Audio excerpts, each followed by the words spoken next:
Hello, everyone, and welcome to the next episode of whatever this podcast is going to be named eventually.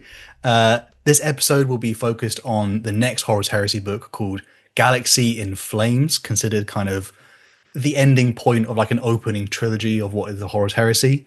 Today, I'm joined by perhaps a legend now, I would say, amongst all the Warhammer channels. This is DK Diamantes from, well, obviously from Adeptus Ridiculous, pretty big, channel out there. He's someone who, for me, like, for crazy people who uninitiated, who's someone who you can essentially see over the entire time of Adeptus Ridiculous. He's gone from someone who's like a complete beginner almost in some way to like basically almost like a bastion of Warhammer lore in some sense. Hey DK, thanks for Bastion. Wow. yeah. I didn't pay him to say any of that. I didn't have to sweeten the pot to get him to call me a legend. That was all him. So Man, I am kissing up, aren't I? yeah, I gotta hire you to be my personal hype man when I just going on the train. Everyone, the legend is here. It's like, yeah. Well, excuse me. Yes, we have first spoken before when we did a feat tier list. So that is in fact a thing that happened. That was the tier list that you specifically curated of your own volition for everyone else, right? I won't deny it. The people we had comments about that for like over a year, and that's the thing. Like, you just got to do what the people want. Yep, you got to give the people what they want.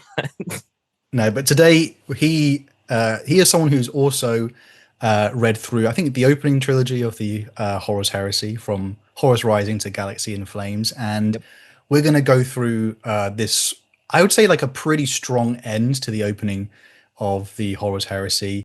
There's a lot of the returning cast of characters that we've seen throughout some of the books, and we kind of get, I would say, an end to many character arcs, or a beginning to something even greater coming along. But the entire story begins with, once again, the opening line, "I was there the day Horus turned his face from the Emperor," which, I'll be honest, I don't know how DK you feel, but like, it doesn't quite go as hard as like Horus Rising when it says like, "I was there the day Horus slew the Emperor." Like, yeah. do you think? I think that one goes in the first one, it was like, oh man, are they going to start with like, are they like, this is going to be like a Tarantino movie where they start with like, oh my God, Horus getting killed by the Emperor. It's like, how did it come to this type of thing? And then like flash back to the beginning. And it's like, oh no, it's just a cheeky little setup to them killing a pseudo emperor with his, pseudo not really space marines. And it's like, I see you. I see you. And it hits extra hard that way. Yeah. It turns from like what is like an in-universe inside joke into a very dark truth, which I think it obviously, which is quite poetic in some sense, is a way to, I always hoped though at some point that it would, like, the Horus Heresy would end, jokes on it ever ending, anything Warhammer, it just keeps on going. But it ends with like, "I was there the day Horus slew the Emperor," and then it just ends with like the same line, because it'll be, it would have been so poetic. But we've got a long way until we get to, I think we have 70 books until we get to the end of the Horus Heresy technically. So didn't they just hit like the Siege of Terra or something? Siege of Terra has technically had its last book release. But that's what it was. You'll be frustrated. Okay, I don't want to spoil it for the listeners here, but you'll be frustrated to know it's kind of didn't end where you think it ends. It ends a little bit before where you'd think it would end. But that is spoilers, unfortunately, for some people. But today we're gonna literally get straight on into it, because people need to know about essentially what, where has our journey kind of coming to fruition. We've been building up since Horus Rising, since False Gods. And just a small recap for people, Horus has had his like little vision walk thing.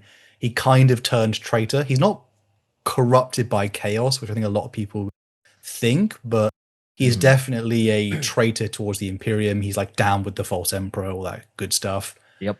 Loken and Torgadon kind of finished False God, arm in arm, clasping, holding hands and kissing on the lips, saying they vow to fight corruption within their legion. And at the end, Keeler, Euphrates Keeler, obviously the little, mortal human lady who was a photographer, I guess that's the word. Pictographer is not a word. Yeah, it's like something like that. It's like a pictograph or something. She's the one who took a photo of like the first demon, and it was kind of weird. She didn't like Yeah. she had PTSD from that poor girl. She banished a demon with her faith, but she is comatose at this point, and the whole 63rd Expeditionary Fleet heading towards the world of Istvan 3. Now, at the very start of Galaxy in Flames, it gives you scenes where essentially the Imperial cult, which is the worship of the Emperor is a god, that kind of nonsense from Lorgar, as I'd said in a previous episode, it's now widespread throughout the 63rd Expeditionary Fleet. We see the cult being stamped out by Malagurst, who is essentially Horus's equerry, the guy who's twisted and injured at the beginning of Horus Rising. And it's kind of interesting where like the civilians, like the tone at this part of the book, there's like a lot of different scenes which show like the civilians, the remembrances, they're all essentially being shut out by the Astartes, and it's like kind of they can't really Hmm. travel amongst the ships. Parts of the Imperial army are kind of like showing emblems like they side with Horus, or like they're joining warrior lodges. Hmm. Even like Loken is banned from seeing Cinderman, like, and Mercedes Ollerton, and which is obviously Loken's in the doghouse supposedly, and he's Yeah. obviously working along with like there's definitely something really wrong with Horus and Abaddon and all the rest of like the Mournerful and the Warrior Lodge. Yep. And this is where we slightly see a scene where Cinderman and Mercedes Ollerton, at this point, they've been visiting Keela, who's in like the medical bay, and she's still unconscious.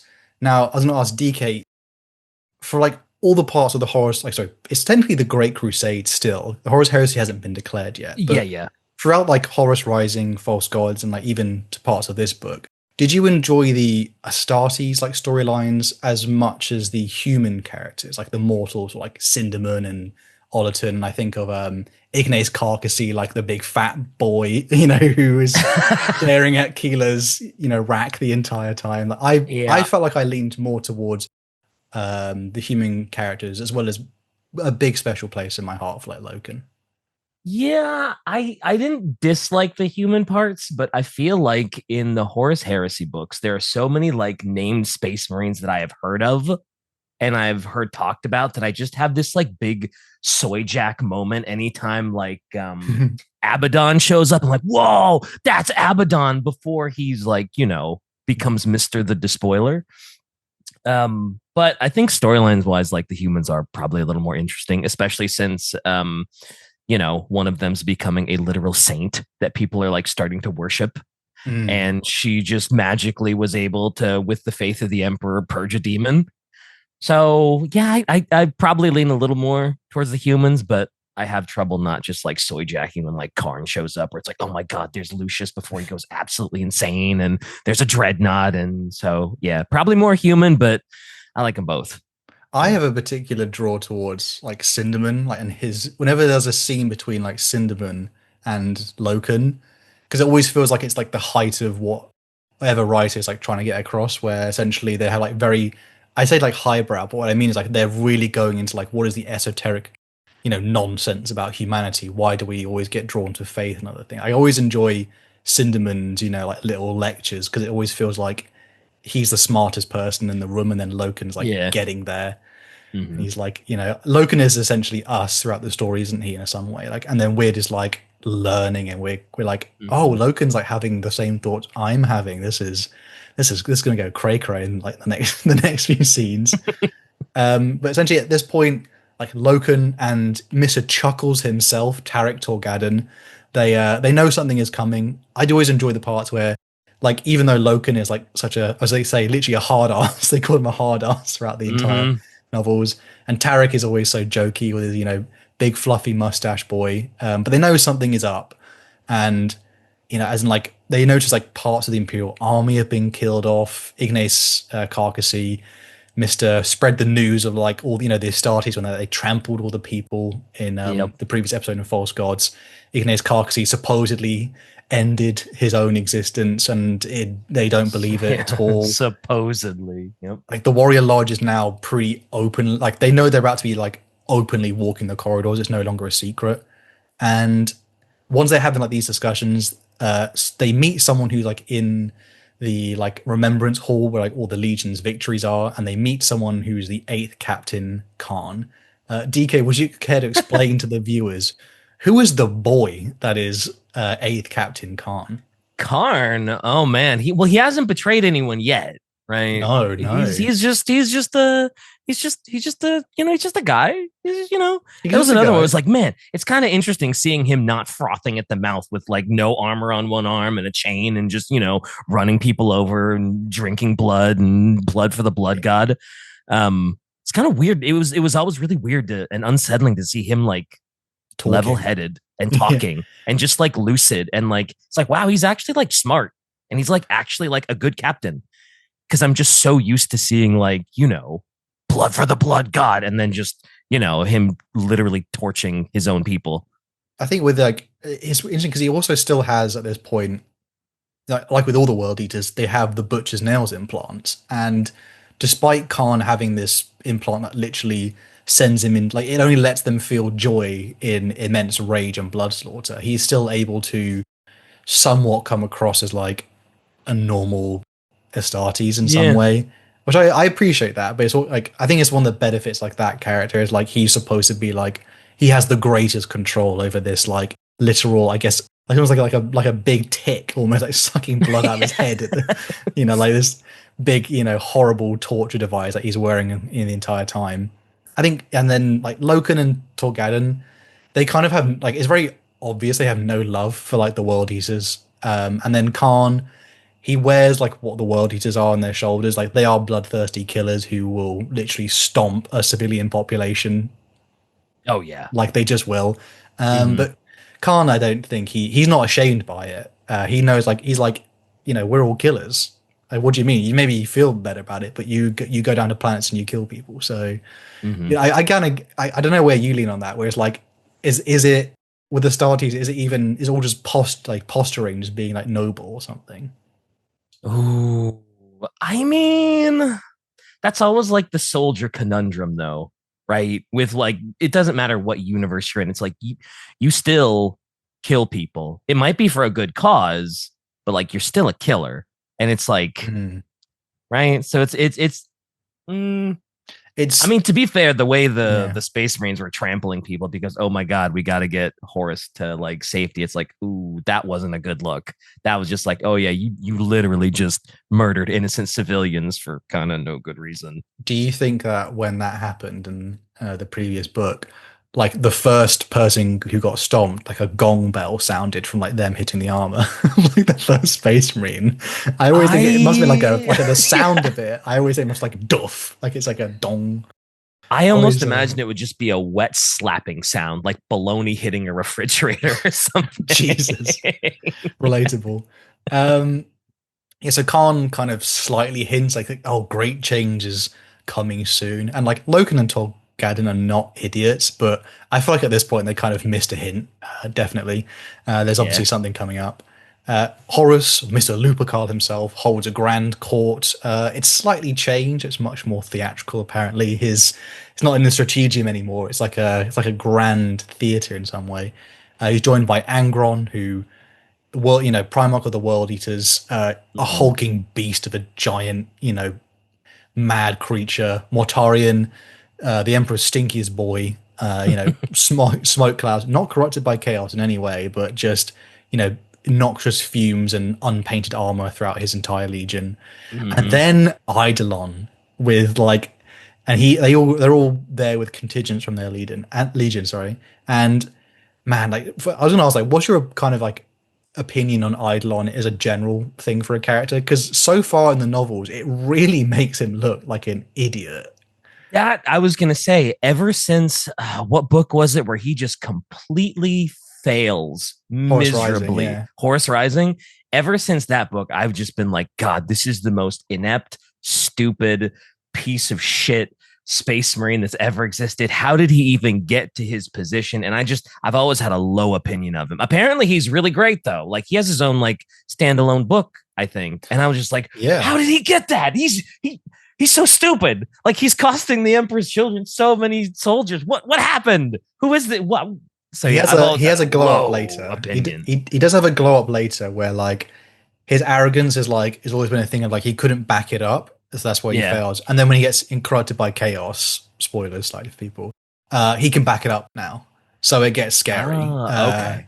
And he has like it's a very complicated story for his one. Like, it's like a weird thing. Like, his soul is like half detached. Like, again, like if you, there's a lot to explain, and it's like random. Like, it's just a Mm-hmm. random side plot. But I do enjoy like someone manages to turn around that character. But so far, Eidolon is the preening, like, idiot from Horus Rising who Yep. basically failed on the Mega Arachnid world, and Mega Arachnid was the that was word I yeah. was looking for. Yep. Yeah, and he's appeared here in Fulgrim's place as Fulgrim's proxy. Horus plays out this like grand pantomime of it's like he's giving a strategic outline of the planet below them, which is Istvan 3. Governor Prahl has a sect called these War Singers who have like purged the planet using like psychic power and screams, and they've like risen in rebellion. They killed all the Imperials there, and essentially they once again they're going down to like kind of what they happened in False Gods, where like a world was in rebellion, although it turned out to be like a massive swamp planet with Yeah. a trap for Horus.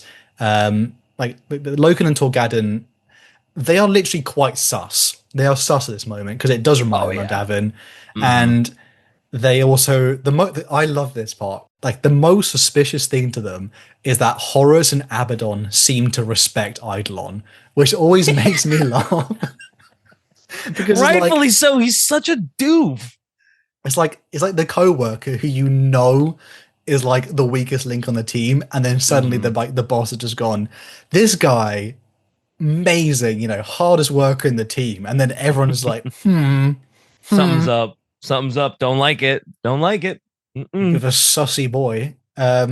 Erebus is definitely on the ship. Like Loken Ah, is fuck suspecting Erebus. because Oh man. Loken's been dealing with this whole arc throughout this series. Where, like he's coming to terms with like he's delving into like what is with books from Cinderman, like what is mythology, what is history, what is fact, and what is kind of things from the warp. What is the warp in some way? So Mm-hmm. Loken is suspicious that Erebus is on the ship, and then we cut to literally Erebus and Horus in the next scene. Uh, Yep. they have a fun party. They sacrifice the vengeful spirit's navigator. She's I think Mistress Ingmei Singh, if I remember. She was there when Keela banished the demon. She like helped, That's right. She and was. Yep. then Horus I think stabs her and like hold her over a flame, Mm-hmm. as you do, Oh yeah, and yeah. Very normal 40K yeah, sacrificial ritual. Yep. Yep. Yep. just as you do, and Mm-hmm. he speaks to demons like properly for the first time, and he says, I'm here to work. You're here to work with me, like for me, because I'm going to unseat the Emperor. I'll be the new master of mankind to save everybody from all these lies, all these, the Emperor becoming a god. I'll save humanity, but you work for me. And the demons are like, yeah, buddy, sure. So, Whatever you say, pal. Whatever helps you what sleep is at it, night. man? Yep. Yep. And then there's another cut here where essentially we return back to the normal humans, like the characters of Cinderman and Ollerton. Cinderman receives like a dream vision of like Kilo's in danger, so he recruits some characters who are pilots in like the one of the big titans called the Dies Irae, and they basically rush off to the medic bay because they believe Keela's like in danger because they kind of the Imperial cult spreading throughout the ships. Mm-hmm. Malagos is definitely going to get killed. They find Keela, and then they see a character that we've seen in previous books called Magard. Like They DK, were could you so right. That could you? vision was spot on. And I love it. He's just in the hallway like with a big silhouette. Like Yeah. you just see They him just like see him superimposing. looming and they're like, oh no, Would it's you this guy. would you care to explain briefly like a little bit about Magard if you remember the character? Well, so I remember before we saw, I was like, Magard he's like the old bodyguard that like doesn't have a tongue, can't speak, and he's sort of been like recruited by Horus because he killed Petronella Vivar. Petronella Viva. And he was like, oh yeah, I'm gonna make you a space marine. So he's kind of sort of like super juiced at this point because Horus gave him like, I don't know if he gave him space marine armor or he kind of gave him like makeshift Slight space marine armor. enhancements to make him Yeah, pretty close. He's not the size of one, but he's he's had surgery. close. Yeah. And he's just ooh, that's not who you want to turn the corner and see in a dark He is alleyway. swole and he does not blink, if I remember. And they Yeah. I think one of the characters with them. He's just like, shoot him! Oh my guy's gonna kill us! Shoot him! Uh, Keela is like briefly awakens and like she just stops time. She freezes Maggard in place, and they basically run away. Yep. Which is an interesting thing, which is like it is a really big question like of her power, which is like DK, is the Emperor a god? Oh man, that's like That's that's the the million question. dollar question in 40K, right? Is the Emperor a god? I don't know. Like in this book, it certainly presents the Emperor as he must be some sort of deity, and worshiping him and believing really hard in him must give you some kind of power, because how else do you explain all of the stuff that she's doing? Like, she's stopping time, she's banishing demons, she's going to do other stuff in the book. Like, how else do you explain it other than, yep, he's a god? Or I don't know, maybe she's not getting her power from the Emperor. It's an interesting thing because like with the warp and how if we I think we maybe have touched on this in previous episodes, but for people listening, like with the way like faith and belief works in Warhammer, it very much has like a ripple effect in the warp, which is like the mirror dimension, basically hell at this Mm-hmm. point. And in some way belief is the real deal, like like you know how like orcs believe that something will is red or something, it'll go faster. Like And it belief, happens, yeah. yeah, belief can triple over and like triple trickle over into like the real world. And the Emperor being a god in is an interesting, always like an interesting like topic, because is it like her faith basically interacting with the warp and it's creating like a almost like a leak of the warp and it manifests something in Mm-hmm. real like the real world, or is is a part of the Emperor a deity and then therefore that part is like intervening on it's I don't think there's any correct answer really, but like I always like I'm of the opinion the Emperor is not a god, because it's almost like in the sense in Warhammer, gods are like things that are in the warp. And I think the Emperor is just an Yeah. extremely powerful, godlike abilities, but I don't think Mm-hmm. he's. This will create so many arguments between other lore YouTubers as well. Yeah, it sure will. I think, but I think it depends on what people's interpretation. There is no correct answer because GW have Yeah. not said so. I think all of the faith and worship towards the Emperor is causing shenanigans in the warp.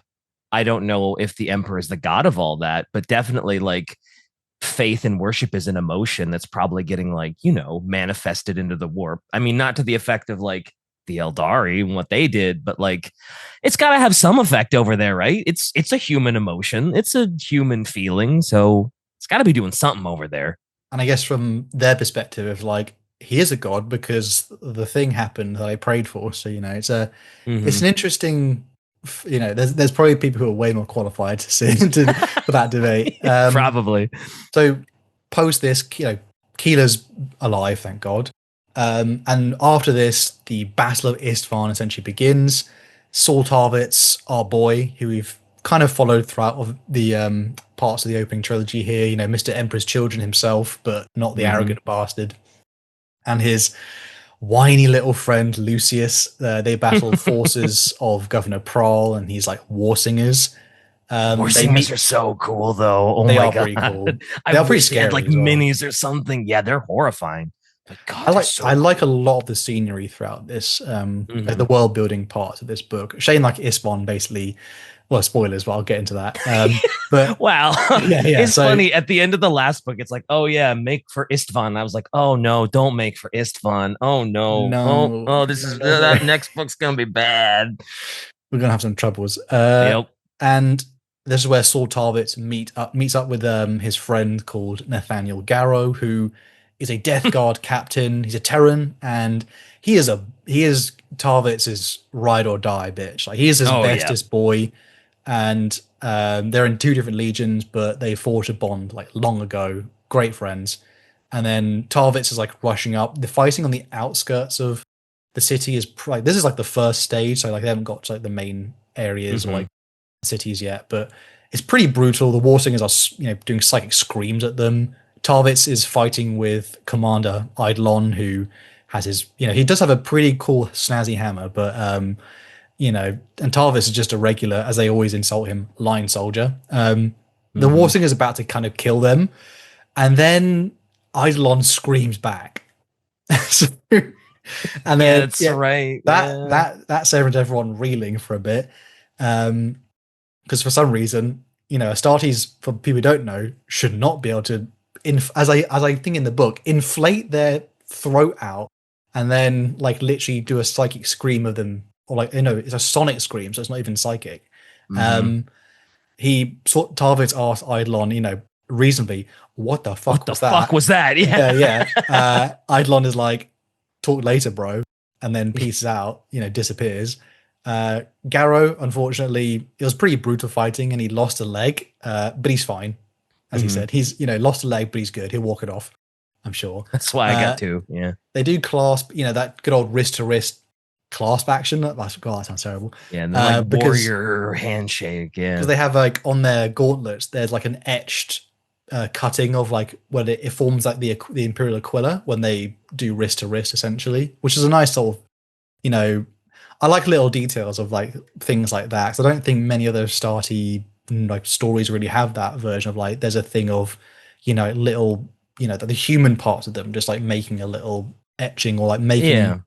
I think it's like an interesting part in like Loken makes the observation in a previous book that like when Astartes die, like their rooms look so blank, and it's almost like they don't leave a mark because they're not really like they're not allowed to be that human, which is very Hmm. like, is a very like poignant part of like Loken's a very introspective character, always a straight shooter, and I like that he recognizes like most humans like they decorate, you put like I've got people can't see but like behind me I've got like Warhammer posters and I have things I enjoy, and then Astartes just kind of all they are is like they're weapons. They're like teenagers, permanent teenagers who have weapons. They don't really grow Yep. up. It's kind of scary. But yeah, they they are needed in the Imperium. Uh, Yeah. Just a little bit. just a little bit. Loken finds like secret shenanigan Cinderman notes who like points him towards like corrupted altars like spreading throughout the ship. So like the warrior lodges have obviously started worshipping kind of chaos in some way because of Erebus, the Hmm. bastard. Uh, Yep. Loken confronts Abaddon and they have a massive argument about like what true loyalty is, because obviously Loken is like loyal to the Imperium, and then Abaddon's like you're not loyal because when Horus was dying you didn't step up. So they don't agree with what loyalty really means. And like the Hmm. Mournival is kind of dead at this point. The Brotherhood, between like the moons and all that, all the ritual they've done Yep. before is basically worthless. And I think there's a part where Abaddon says, "If you fight us, you will lose." And then Loken replies, "Maybe, but others will stand against you," which feels very Mm. Marvel. You know what I mean? Feels very, Yep.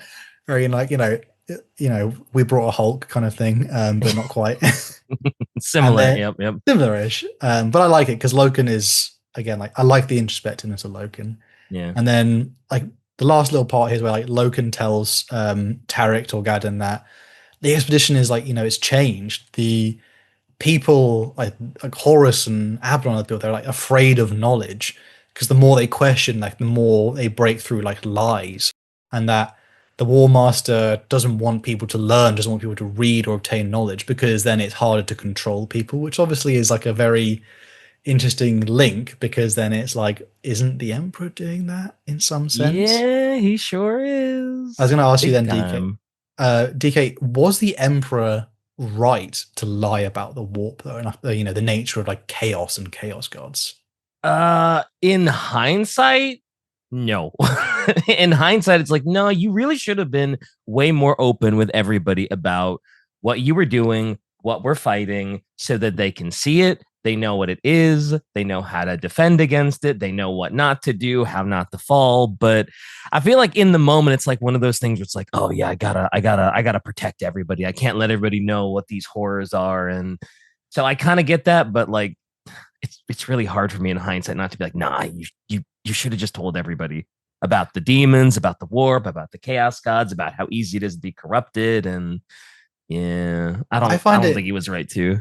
I find it difficult because it's one of those things where like particularly for like I've obviously I don't want to give too many spoilers out for many people, but I've read quite a lot later into the Horus Heresy, and it's a thing where there's a slight phenomenon where like if people know about chaos, it's almost like you like there's it's corrupting to even know they exist. And I think Malcador does say at one point to Rogel Dawn, Primarch of the Imperial Fists, asking like, Mm-hmm. why didn't you tell us? Like, or the other characters like have asked like, what if Horus knew? Could he have been better equipped? And then Malcador literally tells him like, even if you would have known, you would have been no less prepared for what is like the ultimate test of like, will you be corrupted by chaos? There's almost no preparation for it.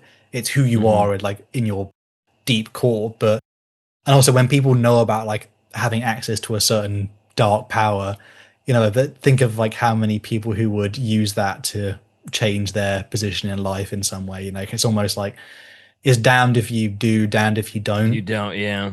Which I again like I don't. I think the Emperor probably could have told the Primarchs, but then it's one of those things like it in some way. I think the Emperor even says like if he had told them, like different one of them would have like fallen to chaos in some way. So it would have been like alternate heresies. Like I don't know if you heard of things like there's people called like Dawning Heresy and like Yeah. other Mm-hmm. things, which would be cool. I enjoy those like little play about scenarios. To be fair, if you were to have another Horus Heresy, like which Primarch do you think should be like he's the the big bad of like that heresy?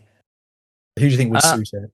Honestly, I think it'd be really cool if there was an alternate Horus Heresy and Sanguinius was like completely Oh, just riffed away and turned from the goodest boy to the baddest boy. to fall That'd so be pretty far, cool. man. Mm-hmm. Really didn't believe, and it's like, oh, you crippled my overwhelming faith, and now I have to kill you. I think it should be Corvus Corax because people forget he even exists, so therefore he deserves some some spotlight. Fair enough. Fair enough. Poor, Yeah. poor, poor No one would boy. read it because again, it's Banished to the Corax. warp, yeah. Yeah, I know. But hey, if all the Primarchs knew, no one else would be able to break through the Emperor's little webway project. Only Magnus could do that. God, he's a bastard. I have feelings about Magnus that are not safe Yeah. for work. They are expletive. expletive. Our favorite joke is Magnus did nothing wrong. He was told to do nothing, and he did it wrong. That's very triggering, and I hate him so Yep. much. I've read a lot of his novels. I hate him so much. Love the Thousand Sons, my favorite Legion, but like, man, I hate him. Yep. So kicking off from where like previously, the first engagement on Isfahan, Saul Tarwitz goes to confront Eidolon, which I again like Eidolon insults him by saying, you're just a line officer, and he's like, oh, there's nothing wrong with that. It's like it's like saying like you're just a friend, isn't it? It's like there's nothing wrong with being Mm-hmm. friends, Yeah. like friend zones him essentially. He unveils like a secret lab where Fabius Bile is experimenting with like gene seed and other twisted things, Mm-hmm. and they're like they're improving quote unquote on the gene seed of the Emperor's children, and Tarvitz is disgusted. Oh yeah, that is And heresy of the highest order. he's Like, like you the can't do Emperor. that. He's like the Emperor made Fulgrim. Fulgrim is perfect. So why would you do that? And then Fabius Bar is like, who do you think ordered me to do it? Oh my god. Oh no. Yeah, that does not sit well in his soul. And then he Mm-hmm. leaves. Like they let him go, but he leaves like thinking he's kind of failed some kind of test now, and he's on edge. He Mm-hmm. also the next engagement, so that the main like attack in the city in Isfahan is now happening, and Tarvitz begins to notice that none of Eidolon's like captains are in the spearhead, which is for a legion Weird. which is the Emperor's children. They're arrogant. They believe they seek perfection in all things.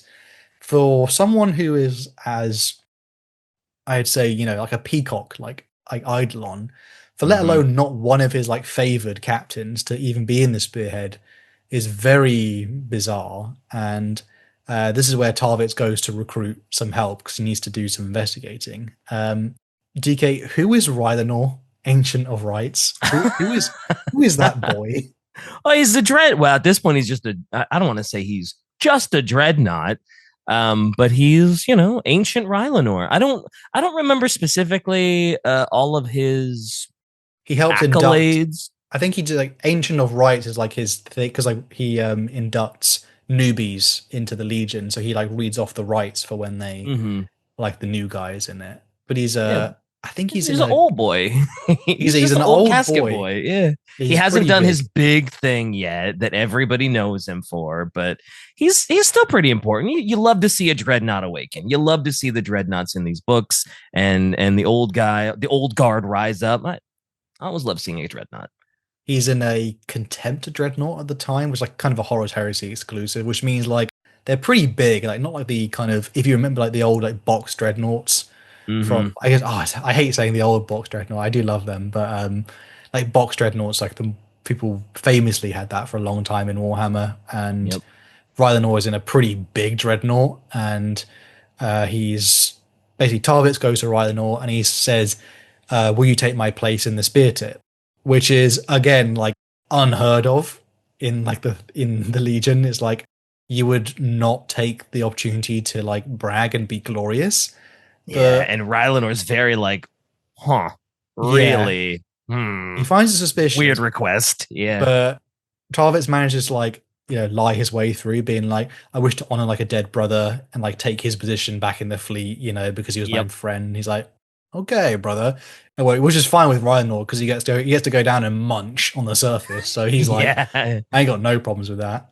Hmm. And we then switch again to the Sons of Horus, and Loken is basically preparing for he's been put in the spear tip as well as Tarek Torgadon, so they kind of feel good about it, and they like say to each other basically, we'll deal with this thing after Isfahan. Essentially, we'll either go to the Emperor or do something. We'll sort this out, after Isfahan.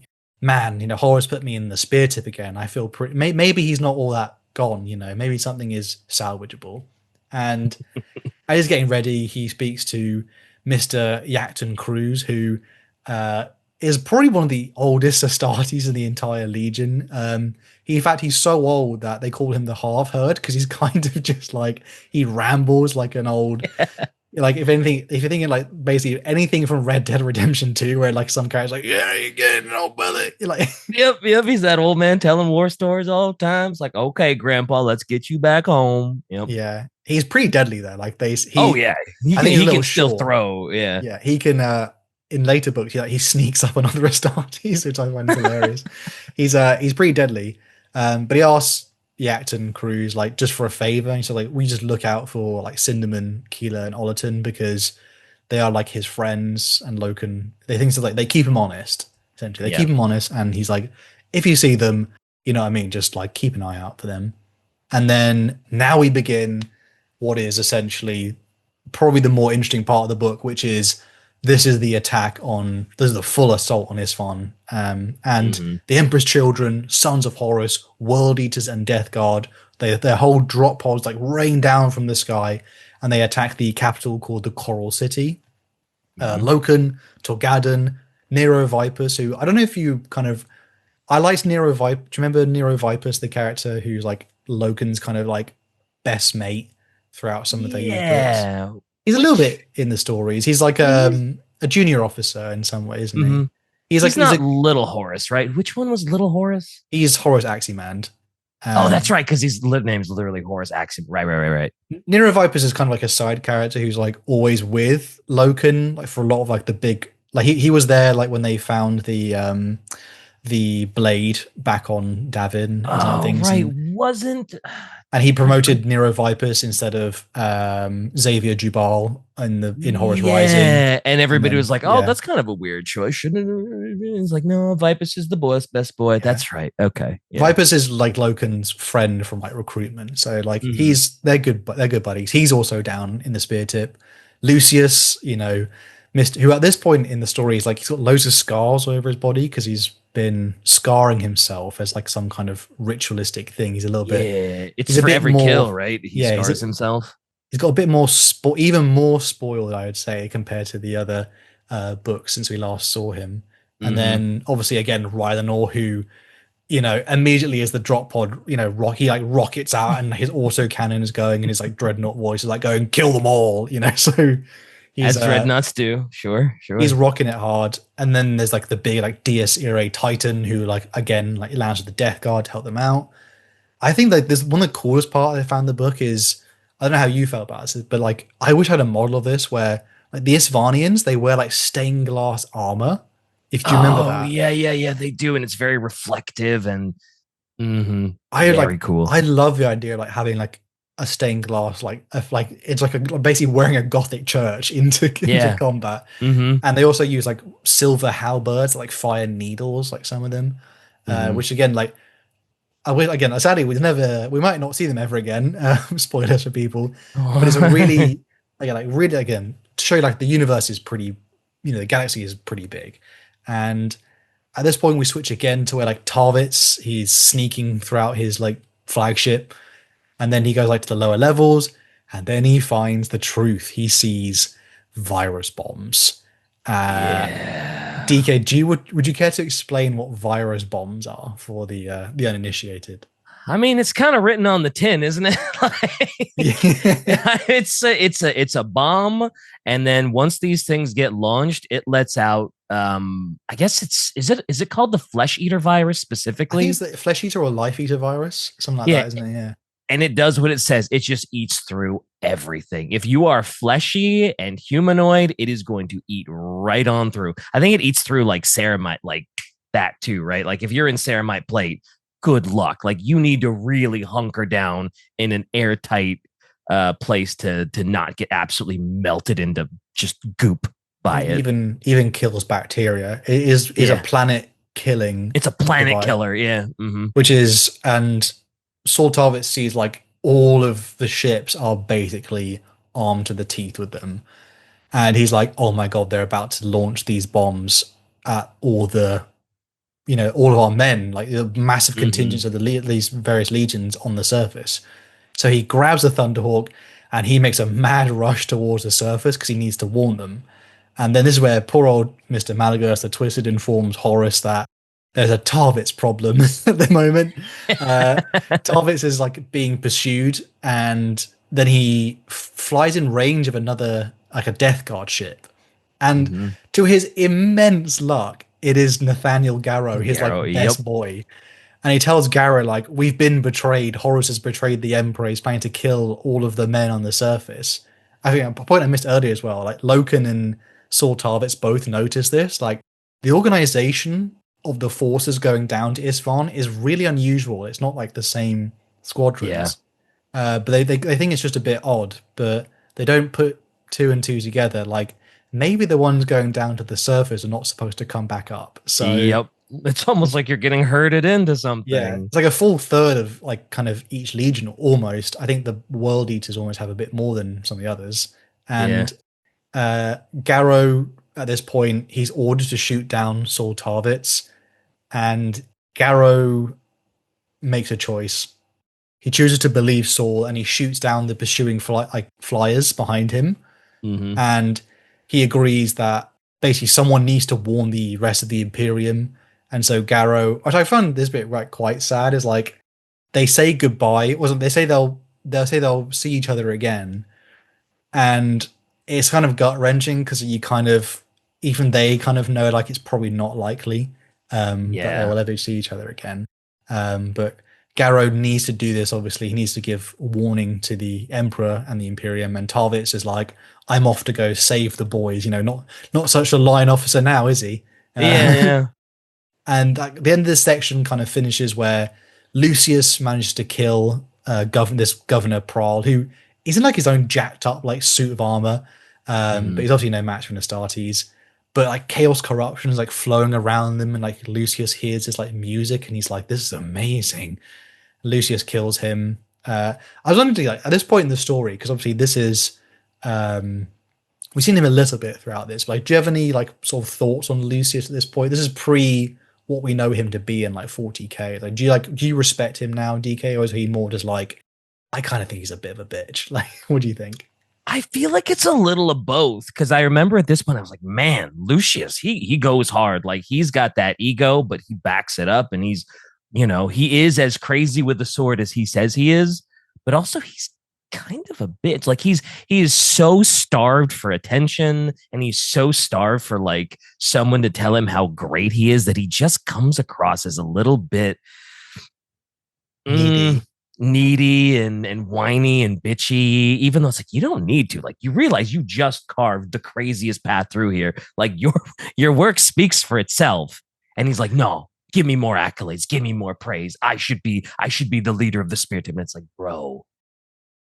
Yeah, him and like particularly him and Tarvitz are like in the first like Horus Rising book. He at one point he like apologizes to Saul Tarvitz for being a bit too much, but I don't think Mm-hmm. at this point he would. Like he's No, definitely like definitely not now. Yeah. their friendship is kind of fraying, but they've Hmm. still been friends for quite a long time and fought together a lot. Um, but like as basically Governor Prowl dies, he's like, I won, I fulfilled my purpose, I brought you here.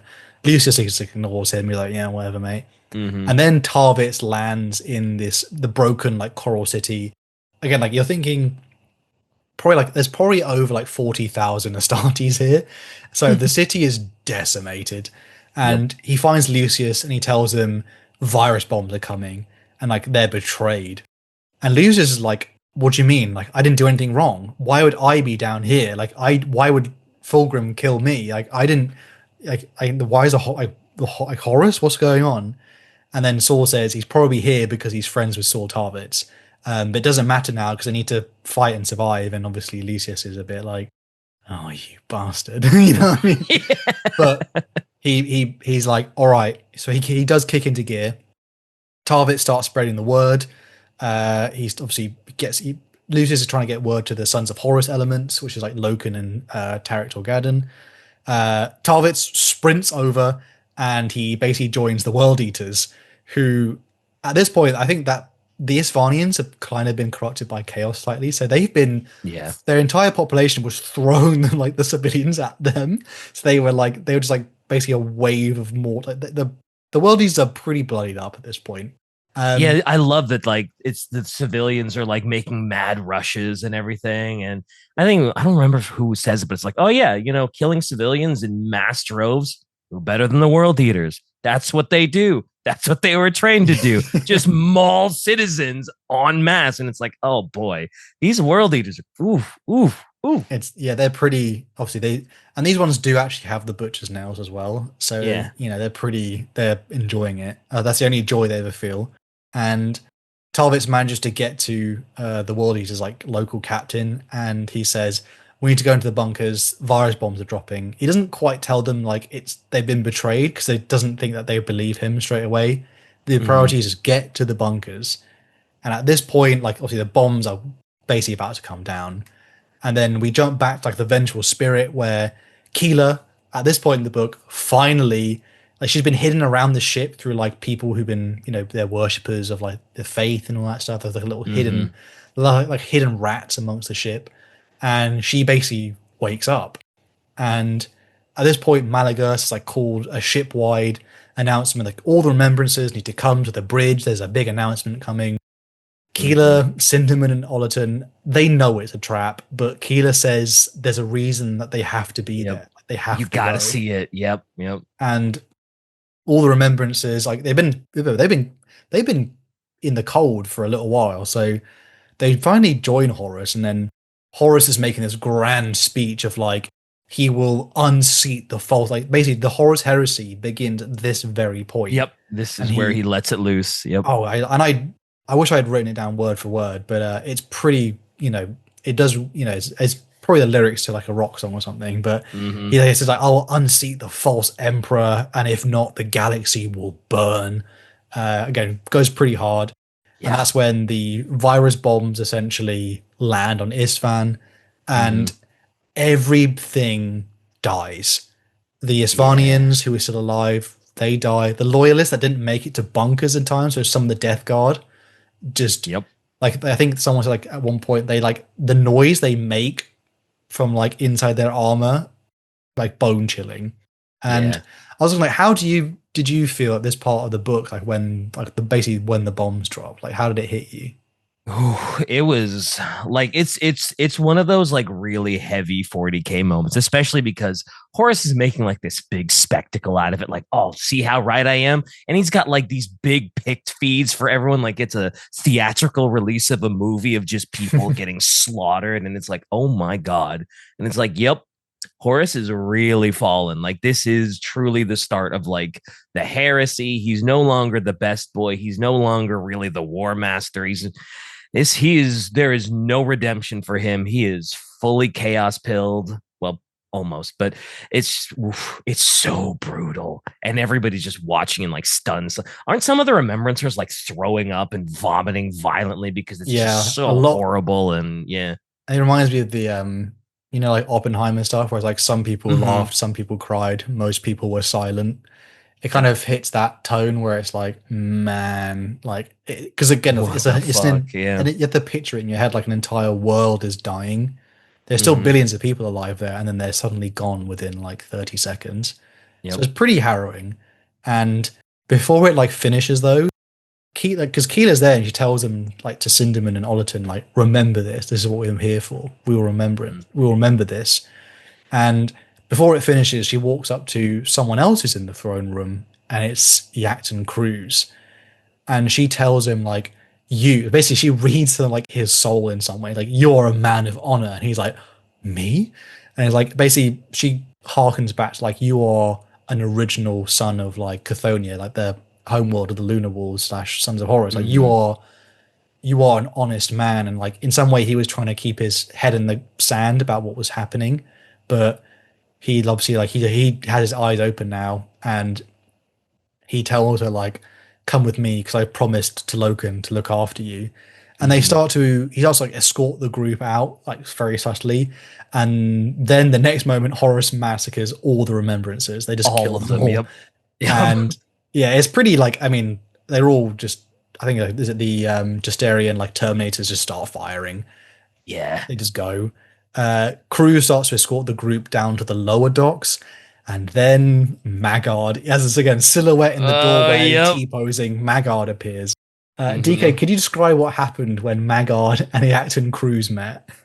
I don't remember the exact like words that are Just like the spoken brief between the overview of two. it, yeah, because it's quite. But I do remember it's like Yaktun sort of like lets the humans and everything go to like one of the ships, and then he has like this stare down with Maggard, and they just start going and they just start fighting each other. And I'm not gonna, I thought Maggard was gonna beat the ever loving piss out of Cruz, and it was gonna be like, oh yeah, his final sacrifice was to keep his word to Loken and protect the people that he was told to protect.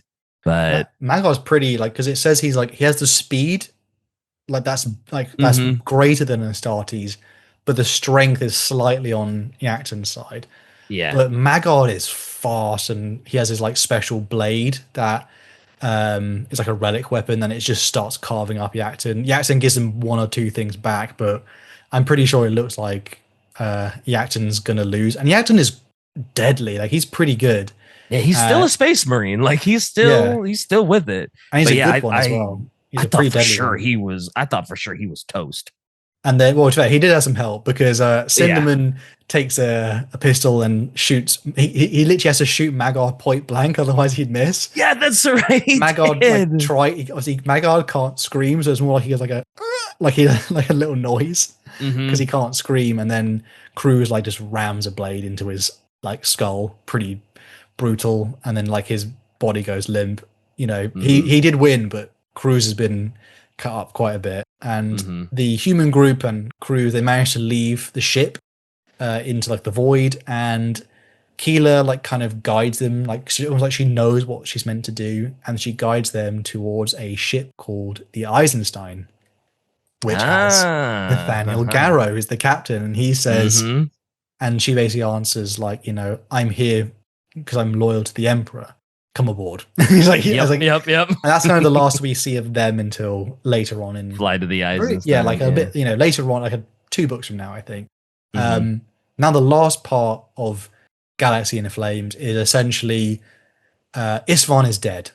The world has been wiped of all life, and this is the consequences of the Horus Heresy beginning. Soltarvis is in a bunker with the World Eaters captain, who's named Ernlin, who kind of put two and two together. And he's like, "We've been betrayed, haven't we?" And he's like, Yeah. "Yeah, That's right, yes, because they try to present it like, oh yeah, the Istvans got hold of some weird stuff, and they're gonna bomb us with virus bombs. And then he's like, that wasn't Istvan technology; those are virus bombs. that's us." Yeah, it's That's pretty. us. Yeah, that's us. Which, to be fair, for World Eaters, it probably shouldn't surprise them because Angron has never been a great Primarch. Yeah. Speaking of, Also, what goes I go. didn't realize about virus bombs is that after they like go off, I didn't realize you could set the gas on fire. And that's what they do in this book is they just like, it's like, oh, the gas is still there. And they're like, oh, by the way, Horus, there's still some people alive. They made it into bunkers and stuff. What do we do? And he's like, okay, send another volley. But it's just like, I don't know if it's like a las fire or something. And they just light up the fumes of the virus bombs and just everything turns into like an inferno hellscape. And it's like, oh God, wasn't the virus bombs weren't enough? You got to light that shit up now too. Yeah, like the reaction of the virus like creates like a soup of like flammable whatever, Yep. and then Yep. basically it just smells of dead, burnt victims. Yep. So Yep. there's no nice way of putting it. Yeah, it's pretty. Mm-mm. Isfahan is horrific at this point, and Yeah. the traitors realize at this point, well, hang on a minute, there are survivors. They made it to bunkers. This is not what was meant to happen. They were all meant to die in their armor, and they were meant to basically be purged nice and cleanly, but they're still alive. Horus is like, we send in another volley, except Angron, he disobeys Horus because he doesn't give a flying fuck. He rockets down Angron and some of the world eaters who are traitors, and they start to charge towards the loyalist world eaters. And Saul Tarvitz does. I think he is the equivalent of like he almost wets himself because obviously Angron, who is a tortured being of a Primarch who has like he had butcher's nails in when he was a child. Literally, he has no reason, no thought. He's just an angry murder bot. He starts pounding it towards the World Eaters, and Ernan just tells Saul, "Run!" like this is our thing. Saul just starts running as like bolt of fire and he has like the clash of like two different forces hit together. Erland, I did laugh at this point, even though it's sad. Erland gets sent flying. Like Saul Tarvitz like runs away for quite a bit, and then Erland just like rocket pods next to him, and he's like half his face is gone, and he's like, I'm still going. He gets up again. He runs back in, but then I think he gets like butchered by like some of the worldies. They just cut him down. I was like, how did this like, particularly with like the world eaters fighting each other? I wonder how this scene like hit you though, because obviously it's quite. I think I'm not doing it justice, unfortunately, because it's quite brutal. How did you feel when you read this part? Because obviously Angron rocketing in is like, oh god. Yeah, like because you don't want to fart. You don't want to fight any Primarch. You don't want to really fight any of them. But I think more than any of them, you really don't want to fight Angron. You don't want to see that Primarch running at you with like murder in his eyes. So I don't blame any of them for being like, I'm glad I wore the brown pants. But I don't know, like something about like Angron fighting his own children is just so like poetically accurate almost even. Yeah. Like, cause like he doesn't really love his sons. His sons really want his admiration, and he kind of just hates everything. And it's just like, man, this is just awful on like every level. It's like a dad that hates his son. The sons really want him to like them, but they kind of have to fight him. They have no chance against him. And it's icky all around. Yeah. It is pretty gutting. It's not fair. It's not all the world eaters there, but as in, yeah. Angron has changed the dynamic in which Horus is like, oh god, now we actually have to assault the people who are still alive. Yeah. Loken and Torgadon, they finally emerge and they understand what's happened. They and like all the sons of Horus, there's quite a large portion of sons of Horus and Emperor's children. They kind of all survive almost.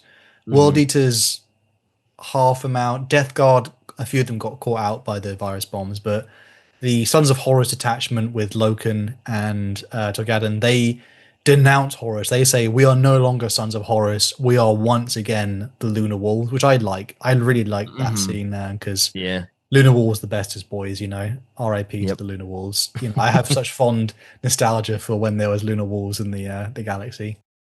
And Saul Tarvitz joins them, and also with Lucius, and they basically create this like command force, and they basically say like, we can hold out, and we have to hold out. Maybe we can hold out long enough for reinforcements to arrive. So there's like they kind of rally, and it's like, oh, this is not Jova, as they say. It's not Jova yet. Yeah, and they can at least annoy him enough that like, oh yeah, we're gonna put a stop to his plans, and maybe Garrow can get news, maybe reinforcements can come, they can see what he's done, and we're still gonna die, but at least we'll die with a purpose. But there's a chance, they feel like they have a chance, and with like them being in like the ruins of the Coral City, ruins make really good positions. So over weeks, the loyalists basically they ambush the traitors, they grind them down. Most of the Death Guard is kind of wiped out because they weren't as close. Like the Emperor's Children and Leader Wolves could like link up. And they do find quite a lot of success because obviously, essentially, the traitors have to go into like the pit. You know, they have to go into like the ambush pit Yeah. every time because they have to root them out. And we see here like Lucius is loving it because he just gets to like fight other duelists and like Hmm. kill people. We do, however, see Lucius after one of them. He kills a chaplain and he takes the chaplain's helmet and he secretly contacts Eidolon. And Eidolon's, Yeah. I enjoy the fact like Eidolon goes, "Oh, you," like because no one likes Lucius other than apparently Hmm. Saul. But Lucius is he asks he says, so he says to him, I wish to rejoin the Legion. And he's willing to give Eidolon Tarvitz. And it's because he's become like, obviously he gets more bitter over the weeks as Tarvitz is, Tarvitz is meant to be like, the nobody. Lucius was meant to be the rising star. And now Tarvitz is Hmm. like in command of the Emperor's children here. And he's like the hero. And Lucius is like, Yeah. I'm the main character. You know what I mean? Yeah, I'm killing all these people. Why are we listening to Saul? Why does he get to be the leader? I should be the leader. Why does nobody respect me? They should be talking about, look at all these people I've killed. Look at all these new marks I've got. Why wouldn't they listen to me? And yeah, he gets really, really bitter and upset about it. And yeah. Did you think the betrayal of Lucius was like inevitable in some way? Like it was all obviously we kind of know spoilers for like 40k stuff, but do you think it was? Do you think that maybe he would have betrayed him even earlier at some points if there was no Isfahan or something? It's tough because like that's one of those like hindsight things where like I all before these books all I knew Lucius was as Chaos Emperor's children with all the faces on his armor. So I was like, at some point during this trilogy, Lucius is turning on them and he is obviously surviving Istvan. So the only way he gets out is if he rejoins the Legion and he makes a deal with Eidolon. So to me, it was like, yeah, it's inevitable. But if I didn't know, I don't know. Actually, maybe a better question is: did you ever think him and Saul Tarvitz's friendship was ever like genuine? Because I don't know if I ever felt that No. way. Yeah, it never quite felt genuine. It always felt, I don't know. Thinking back on it, it feels like it was kind of like a lot of one-upsmanship of like Lucius just trying to once again prove I'm the best. I'm the best. We're not friends. I'm just proving to you that I'm better than you. Almost. Yeah, and I think maybe Saul was in denial in some way, like that they were friends. Yeah. It's more like that guy's in my friendship group, but like he never realized like maybe you were in the friendship group, but like you never like really should have hung out one on one because there was nothing there. Yeah. He's in the friend group, but he's Yeah, not in the friend group for me. yeah. Like if he wasn't there, like he wouldn't miss him, sort of thing. Yeah. Yeah, I think with Lucius's portrayal, like, it was almost like could you? He's obviously a great asset 'cause in terms of like helping them fight the traitors, but then as we'll see now. So Eidolon launches a surprise attack, as do the Sons of Horus and the Hmm. Trace Sons of Horus. Loken and Torgadon, they hear news about this like incoming attack, and they rush on ahead as they find out like little Horus, Horus Aximand and Abaddon, Hmm. they're coming personally to the surface, and obviously that's a really good opportunity to actually deal a big blow to Horus's command. And Saul Tarvis at this point, like all the loyalists are like they're not ready for this next engagement, so a lot of them die really quickly. Saul Tarvitz finds Lucius surrounded by loyalist corpses, and Lucius is basically has his Joker moment where he's like, what's the real deal here, boys? And it's like, why so serious? Serious. Saul. Yeah. Yep. He attacks, well, he toys with Saul Tarvitz because obviously he knows he's better than him, and Hmm. he starts attacking him. Saul's like, I don't think I can win this, but they can. And some of his men like show up and they start firing at Lucius. Lucius skittles away, like scatters away like a little rat. And Hmm. then we switch to where Loken and Torgadon, they confront Horus Aximand and Abaddon. Obviously, they're Mournable brothers who, throughout so much of the books, I can't get across like so many of the scenes, but like they were good. They were really close friends, and they joked with each other on like the Yeah. previous books. And being a Mourneville, there's like they're four parts of like one brain, which is like Horus's advisors. They were really close, and Yep. they start to duel. Tarek has been, Mr. Torgadon himself, Mr. Chuckles. Always, I always love his character because he always says like the funniest thing, and I always think back to like the moment where him and Loken are like, they jump up high, see how high they can tap on like a little On a wall or wall. something. Yeah. Little things about like they're human moments, and uh, Tarek Torgadon fights like one of his probably oldest friends, which is Horus Aximand, and Hmm. Loken starts to fight Abaddon. And then Loken is not winning, and he turns and he sees Horus Aximand reluctantly cut off Torgadon's head, and it's like, and Loken like Yeah. properly like no, in what's is it is it the Watchmen or something? Is it the one with the character where I can't remember, Rorschach. With Rorschach in I think it is Watchmen. Rorschach, when Rorschach dies at the end of that film, and then I think the Owlman character like literally yells, like his scream is like echoing in your soul almost. And Loken is properly gut, like he's heart wrenched that like one of his closest friends, Torgadon, is Yep. dead, and Abaddon's about to kill him until like the Dies Irae just like walks through the building essentially, and the ceiling collapses on Loken. Uh, Abaddon does drag little Horus out of the mix. Somehow they're both alive, and Hmm. Abaddon notices like maybe little Horus is not so sure anymore. We have to keep an eye on him. Uh, Yeah. the last part is where we cut to the last scene of the book, which is where Saul Tarvitz has sent Rylanor down into like the deepest part in the bunkers for something we won't see in this book. And the loyalists, so some of them from like the World Eaters, Emperor's Children, and the Lunar Wolves, they're like fighting to their last stand in like the last tower, and the last of them are still alive. They have no war weapons left. All the Titans and other things have been brought to the surface. It's over, and uh, like Nero Vipus is there, but like other like characters, like basically all of them are covered in dust and blood to the point in which they are no longer like separate legion. They're not World Eaters, Death Guard, or Emperor's Children or Lunar Wolves. They are basically one brotherhood. And Hmm. I think one character asks Saul Tarvitz at the last moment, like, did we hurt them?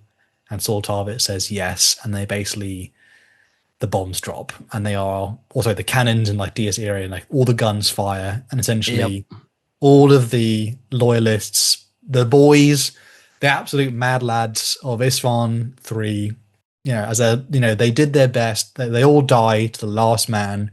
And, Hmm. their actions maybe bought much time for the Imperium, but they die to the final, basically, man Yep. gone. And Horus is like, the Imperium will now come, and the Horus Heresy has basically started.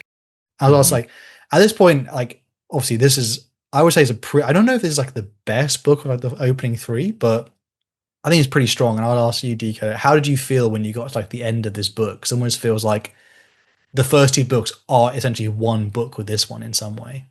Yeah, it feels like this is like the big climax. Like this is sort of that moment you're waiting for. Like even I mean, I guess if you're reading this trilogy, you kind of have to know something about 40K a little bit because I don't know how many people are going into this completely blind, no 40K knowledge whatsoever. Let's just start off with this trilogy. Um, but I like even knowing that Istvan 3 was going to happen the way it happened, God, it still hit like a freight train. And it's still just like, oh man. Like there was still a small part of me that's like, oh, Saul's gonna get out of this, right? Like he's not gonna die. They're not gonna bomb him. And it's like, oh no, Lucius, you bastard. Oh my God. And it's sort of, yeah, it's very I don't want to say empty, but it's like Feels there's a slight hollowness at the end because like the good guys lost in some way. yeah, but it's almost like one of those like Star Wars feelings where it's like, oh yeah, the dark side did sort of win, but it's like, there is that little glimmer of hope out there. Garrow is still trucking in the Eisenstein, he's gonna make it to the Emperor, and it's like, oh, that's so brutal. My boys, Saul, I feel Torgan, like what happened? I'm glad you W inside because a lot of other franchises or other things would like, and then the character like straight to it. I will say we will see some future characters in this book still around, but Hmm. most of the characters who do die off in this book, they stay dead. And Yeah. I respect, like, particularly the writers for like sticking with their guns because it has so much more impact in a way. Like, it Yeah. very much is like it again. Like a lot of the characters who were built up over these first three books, a lot of that cast is gone. Some of them are not. They will be scattered. The ones who are still around will be scattered throughout the Horus Heresy, but it does feel like this is the opening of what is essentially, this is the opening act of the grand play has begun, and my God, is it, an opening act. Yeah. It's huge. Yeah. Yeah, the Horus Heresy is dauntingly big, but luckily, like again, like these opening books are pretty. The particularly like I said, Galaxy in Flames. I don't think any one book could ever be like a 10 out of 10 because obviously that's very very hard to achieve.